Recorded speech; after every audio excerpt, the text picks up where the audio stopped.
அவர் பாடிய துதியை கவனித்தீரா அப்படின்ற மாதிரி விஜய் அவர்கள் வேலூர்ல இன்னைக்கு சொன்ன குட்டி ஸ்டோரியை ரொம்ப நுட்பமா கவனிச்சிங்களா? அந்த ஸ்டோரியை வந்து கன்க்ளூட் பண்ணும்போது முடிக்கும்போது ஒரு விஷயத்தை சொல்லி முடிச்சார். என்ன விஜய் அவரே அசிங்கப்படுத்திக்கிறாரு அப்படின்ற மாதிரி இருக்கும். முதல்ல அந்த குட்டி ஸ்டோரியை பார்த்துருவோம். என்ன அப்படின்னா, ஒரு ஜல்லிக்கட்டு மாடு நிற்குதான். அந்த மாட்டை வந்து யாராலையும் அடக்க முடியல.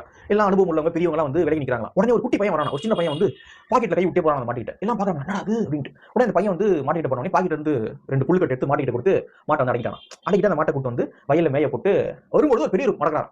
தம்பி எப்படிப்பா இதை பண்ணீங்க நீங்க சிச்சோ அப்படின்னு அந்த சின்ன பையன் கிட்ட அந்த பெரியவர் கேட்கறான். உடனே அந்த பையன் சொல்றானா, ஐயா சின்னவங்க பெரியவங்க முக்கியம் கிடையாது, அனுபவம் இருக்கா இல்லையா முக்கியம் கிடையாது. எது முக்கியம் அப்படின்னா, சமயோசித புத்தியோடு ஒரு பிரச்சனையை அணுகி அந்த பிரச்சனைக்கு தீர்வு கண்டதுக்கு இல்ல, அதுதான் முக்கியமானது. அந்த பிரச்சனையை உடனுக்குடன் அதுக்கான சொல்யூஷன் வந்து தேடி பிரச்சனையை வந்து சால்வ் பண்ணணும், அதுதான் முக்கியமானது அப்படின்னு அந்த பையன் சொன்னான். உடனே பெரியவர் சொன்னாராம், சூப்பர், உனக்கு அந்த ஸ்கில் இருக்கு. அதாவது எதுனா பிரச்சனையை சால்வ் பண்ணக்கூடிய, அதுக்கான சொல்யூஷன் கண்டுபிடிச்சு உடனே வந்து பிரச்சனையை சால்வ் பண்ணக்கூடிய ஸ்கில் உனக்கு இருக்கு அப்படின்னு தட்டி கொடுத்தாராம் அந்த சிறுவனை, அந்த பெரியவர் அப்படின்னு சொல்லி சொல்றாரு. அதாவது இந்த சிறுவன் யாரு அப்படின்னு பாத்தீங்கன்னா விஜயா. இதுதான் முன்னாடியே சொன்னேன், அவர் பாடிய துதியை கொஞ்சம் கவனித்தீரா அப்படின்னு சொல்லிட்டு.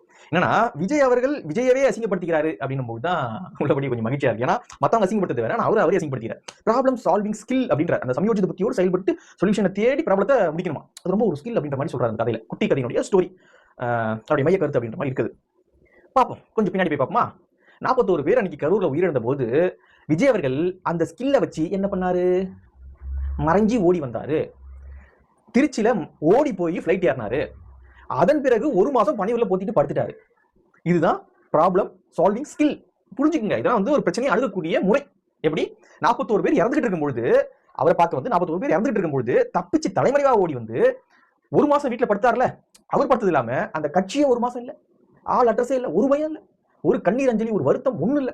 ஒருத்தனை கேட்டா கிருஷ்ணகிரி மலையில ஒதுங்கிட்டான், இன்னொருத்தனை கேட்டா பாண்டிச்சேரி பார்ல கிடக்குறான். என்னன்னு எங்க இருக்கான் எவன என்னன்னு உண்மை புரியல. இந்த அளவுக்கு அந்த கட்சி 1 மாசம் ஆப்சென்ட். இதுதான் இவங்களுடைய சமயோஜித புத்தி. ப்ராப்ளத்தை, ஒரு பிரச்சனையை சொல்யூஷனை கண்டுபிடிச்சி சால்வ் பண்ணக்கூடிய ஸ்கில். இப்ப புரியுதுங்களா? விஜய் அவர்கள் யாருக்கு இந்த குட்டி ஸ்டோரி பாடம் எடுத்திருக்காரு அப்படின்னு? விஜய்க்கு தான் எடுத்திருக்காரு. விஜய்க்கு விஜய் அவர்களே பாடம் எடுத்திருக்காரு. கரடி கண்ணாடியை பார்த்து அந்த மாதிரி வந்து விஜய் அவர்கள் இன்னைக்கு பண்ணியிருக்காரு. இதுல மக்களோடு இவர் இருக்காரா, இவரோடு மக்கள் இருக்காங்களா? ஒரு போராட்டத்துக்கு மக்களோடு வந்து நிற்பீங்களா? தமிழ்நாட்டில் எவ்வளவு பிரச்சனைகள், எவ்வளவு போராட்டங்கள், என்னென்ன நடந்துட்டு இருக்கு தமிழ்நாட்டில்? ஒரு இஷ்யூக்கு மக்களோட போய் நிற்பாரா? பரந்தூருக்கு போனார். பரந்தூருக்கு போனதான் கடைசி. அதன் பிறகு என்ன பண்ணார்? பரந்தூர்ல அதன் பிறகு என்ன நடந்துட்டு இருக்கு? கிட்டத்தட்ட 1500 ஏக்கரை அரசு வந்து எடுத்துட்டாங்க, ரெஜிஸ்டர் பண்ணிட்டாங்க. எடுத்து இன்னும் கொஞ்சம் ஒரு 3000 ஏக்கர் கிட்ட ரெஜிஸ்டர் பண்ண வேண்டியது இருக்கு. அதை வந்து எடுக்கக்கூடிய வேலைகள்ல ஈடுபட்டு இருக்காங்க. இன்னும் போராட்டங்கள் பரந்தூர்ல நடந்துட்டு இருக்கு. அதன் பிறகு அவர் போனதுக்கு பிறகு என்னைக்காவது ஒரு நாள் அந்த விஷயம் தொடர்பாக அறிக்கை விட்டாரா? அதுல நடந்துட்டு இருக்கக்கூடிய விஷயங்கள் தொடர்பாக அறிக்கை விட்டுருப்பாரா, பேசியிருப்பாரா, ஏதாவது ஒன்று பண்ணியிருப்பாரா? ஒரு இடத்துல விஜய் மக்களோடு இல்லை, ஆனா மக்கள் அவரோடு இருக்காங்க. மக்கள்ல அந்த ரசிகர்கள் அவரோடு இருக்காங்க, அவங்களும் மக்கள் தானே இருக்காங்க. ஆனா விஜய் அவர்கள் ஒரு சின்ன ஒரு துளி அளவு கூட வந்து மக்களோடு இல்லை. இத்தனை 2 வருஷம் ஆகி போச்சு. ஒரு இன்சிடென்ட் சொல்லுங்க விஜய் அவர்கள் கையில் எடுத்து போராடி முடிச்சு கொடுத்தாரு, அல்லது விஜய் அவர்கள் கையில் எடுத்ததுனால பெரிய இஷ்யூ ஆகி அதுக்கு வந்து பிரச்சனையை வந்து ஒரு தீர்வு கிடைச்சிருக்காரு பிரச்சனைக்கு. ஒன்னு சொல்ல முடியுமா? விஜயால் ஏற்பட்ட பிரச்சனை 1000 இருக்கு. கரூர்ல இருந்து, சேலம் பாதிப்புல இருந்து, அதன் பிறகு வந்து வழிகாட்டு நெறிமுறை போட்டாங்க இல்லையா, கூட்டம் நடத்தக்கூடிய கட்சிகளுக்கு வழிகாட்டு நெறிமுறை போட்டாங்க. எல்லாருக்கும் தலைவலி எதுக்கு பிறகு இவ்வளவுதான் வரணும், இப்படிதான் இருக்கணும் சொல்லிட்டு எல்லாருக்கும் நெருக்கடி கொடுக்க ஆரம்பிச்சிட்டாங்க. நீதிமன்றம் உத்தரவு போட்டு காவல்துறை நெருக்கடி கொடுக்க ஆரம்பிச்சிட்டாங்க. நீ வர்றது ஒரு நாள், அதுக்கு எவ்வளவு பிரச்சனைகள் தமிழ்நாட்டில் ஏற்படுத்தினீங்க. ஆனா உங்களால எவ்வளவு பிரச்சனைகளுக்கு தீர்வு காணப்பட்டிருக்கு? ஒண்ணும் கிடையாது. ஆனா உங்களால ஒவ்வொரு நாளும் பிரச்சனை, பொது சொத்து சேதமா வருது, மக்களுக்கு தேவையில்லாத இடையூறு ஏற்படுத்துறது, என்னென்ன ஏதாவது கேள்வி கேட்டா அவதூறு பரப்புறது, அசிங்கமா எழுதுறது, என்னென்ன பிரச்சனை பண்ணிட்டு இருக்காங்க டிவிக்காரங்க. இப்படிதான் பண்ணிக்கிட்டு ஊருக்கு பாடம், ஊருக்கு உபதேசம், ஊருக்கு குட்டி ஸ்டோரி தேவையா கண்ணா? எதுக்கு கண்ணா இப்படி பண்ணிட்டு இருக்கீங்க? இந்த மக்களோட இவங்களோட மக்களா? இவர் தான் தமிழ்நாடு தான் இவரை திட்டாங்க அப்படின்னா தமிழ்நாட்டு மக்களே திட்ட மாதிரியா? இவருக்கு அரசியல் தெரியல அப்படின்னு சொன்னாங்கன்னா தமிழ்நாட்டு மக்களுக்கு அரசியல் தெரியல அப்படின்ற மாதிரியா? இல்ல புரியல. நீங்க அப்படி இருக்கிறீங்க, அதனால சொல்றாங்க. அதுக்கு ஒட்டுமொத்த தமிழ்நாட்டு மக்களே அசிங்கப்படுத்துறீங்க. புரியலையே. இதுதான் என்னுடைய ப்ராப்ளம் சால்விங் ஸ்கில். ஒட்டுமொத்தமா எல்லாரையும் கண்டிக்க, எல்லாரையும் கூப்பிட்டு பாருங்க மூலி தான் சொல்றாங்க, பாருங்க மூலி தான் சொல்றாங்க, பாருங்க மூலி தான் சொல்றாங்க, எல்லாரும் கூப்பிட்டு சின்ன பையன் பண்ணுவாங்க அந்த மாதிரி. எதுக்கு இந்த வேலை? இது வேற ஸ்டார்டிங்ல ஒரு சொல்லியிருப்பாரு, ஒரு மாநாடு, ஏதோ ஒரு மாநாடு சொல்லியிருப்பாரு, நம்மளுக்கு இந்த அப்படிலாம் வந்து கத்தி அப்படிலாம் வந்து வராதுங்க, அதெல்லாம் ரொம்ப ஓல்டு அப்படின்ற மாதிரி சொல்லியிருப்பாரு. அதாவது சீமான வந்து கிண்டல் பண்றாராம். சீமான அப்படியே கத்தி தான் பேசுவார் இல்லையா? ஸோ அதை வந்து எதுக்கு அதெல்லாம் கத்தி கிட்டி கொண்டுக்கிட்டு, அதெல்லாம் ஓல்டு, அதெல்லாம் அவுடேட் ஆயிடுச்சு அப்படின்ற மாதிரிலாம் பேசியிருப்பார், தேவையில்லாதது அப்படி. ஆனா இன்னைக்கு இவரு அப்படி கத்துறாரு பாத்தீங்களா? இதெல்லாம் ஒரு சென்டிமெண்டான அப்படிங்கிறத எது கத்துறீங்க? அதான் அவுடேட் ஆயிடுச்சு, அதெல்லாம் தேவையில்லாத ஒரு கத்தியா அதெல்லாம் உங்களுக்கு வராது. அப்புறம் திடீர்னு இன்னைக்கு இந்த சீமான் ஸ்கோர் பண்ணிட்டாரு சனிக்கிழமை மாநாடு போட்டு திருச்சியில் அப்படின்னு நீங்க கொஞ்சம் ஸ்கோர் பண்ண பாக்குறீங்களா? தலைவா எதுக்கு தலைவா இதெல்லாம் அப்படின்ற மாதிரி இருக்கு. விஜய் அவர்கள் வந்து நிறைய ஸ்ட்ராட்டஜி டீம் வச்சிருக்காரு. ஆனா என்ன பண்றதே தெரியல. விஜய் அவர்கள் ஒண்ணுமே ஒரு அடிப்படை புரிதல் இல்லாம என்னென்னமோ பண்ணிட்டு இருக்காரு. இது வந்து அவரை நம்பியிருக்கக்கூடிய ரசிகர்களை வந்து பாடுபடுத்தும் அப்படின்றத விட அவரே அது பாடுபடுத்த போகுது. எதுக்கு இப்படி வரல அப்படின்னா விட்டு போங்க. இதுக்கு தேவையில்லாம குண்டக்க மண்டக்கு அங்க ஒன்று சொல்றது இங்க ஒன்று சொல்றது, இவர் சொன்னதுக்கு கான்ட்ராடிக்டா இன்னொன்று சொல்றது, இதுக்கு விஜய் அவர்களுடைய சமீபத்திய செயல்பாடுகளை பார்க்கும்போது ரொம்ப பரிதாபமா இருக்கு. அங்க வந்து திரைத்துறையில ஜொலிச்சுக்கிட்டு இருந்தவர் நட்சத்திரம். ஆனா இங்க சீண்ட ஆள் இல்ல, எல்லாம் திட்டுறான், அழுகுறாரு இன்னைக்கு விஜய். எல்லாம் திட்டுறான், எல்லா கேள்வி கேட்கறான். ஏன்னா ரசிகர் கிடையாதுங்க. ரசிகர்கள்லாம் நீங்க வந்து அங்க என்ன பண்ணாலும் கை தட்டுவான், விசில் அடிப்பான், ரைட்டு. ஆனா பொதுமக்கள் உன் ரசிகர் கிடையாதுங்க. நீ என்ன வேணா மேடையில பேசிட்டு போவ, அப்படின்னு கை தட்டு போறதுக்கு இவன் ரசிகர் கிடையாது. இவன் ஜெனரல் பப்ளிக் பார்க்கும்போது கேள்வி கேட்பான் தான். எப்படி சொல்றது, கான்ட்ராடிக்டா பேசணும் அப்படின்னா கேள்வி கேட்பான் தான். செயல் ஒண்ணு சொல்லு ஒண்ணு அப்படின்னா கேள்வி கேட்பான் தான். சும்மா குட்டி ஸ்டோரி சொல்லிட்டு நீ பண்ணும்போது தப்பிச்சு ஓடுற, ஒரு மாசம் பணிவுல படுத்துக்கிற அப்படின்னா கேள்வி கேட்பான் தான்.